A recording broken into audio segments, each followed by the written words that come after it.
भगवान शिव की तीसरी आंख को लेकर अक्सर लोग सवाल करते हैं।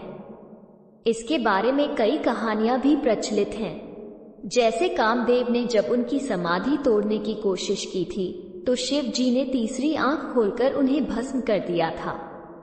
दरअसल यह एक प्रकार की प्रतीकात्मक कथा है जो ये दर्शाती है कि कामदेव हर मनुष्य के भीतर वास करता है, पर यदि मनुष्य का विवेक और प्रज्ञा जागृत हो तो वो अपने भीतर उठ रहे अवांछित काम की उत्तेजना को रोक सकता है और उसे नष्ट कर सकता है। वहीं एक अन्य कथा के अनुसार जब पार्वती जी ने भगवान शिव के पीछे जाकर उनकी दोनों आंखें अपनी हथेलियों से बंद कर दी, इससे सारे संसार में अंधकार छा गया, क्योंकि माना जाता है कि भगवान शिव की एक आंख सूर्य है और दूसरी आंख चंद्रमा। अंधकार होते ही समस्त संसार में हाहाकार मच गया। तब भोलेनाथ ने तुरंत अपने माथे से अग्नि निकालकर पूरी दुनिया में रोशनी फैला दी।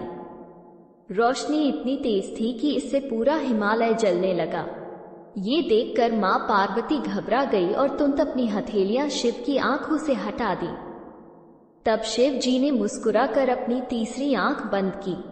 शिव पुराण के अनुसार पार्वती जी को इससे पूर्व ज्ञान नहीं था कि शिव त्रिनेत्रधारी हैं।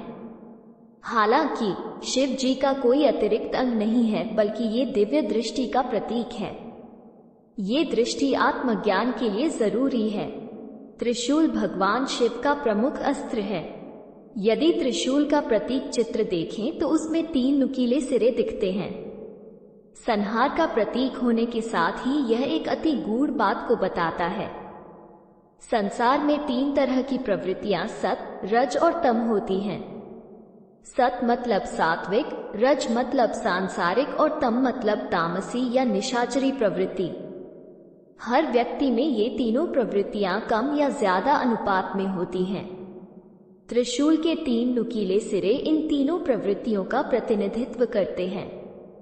त्रिशूल के माध्यम से भगवान शिव ये संदेश देते हैं कि इन गुणों पर हमारा पूर्ण नियंत्रण हो।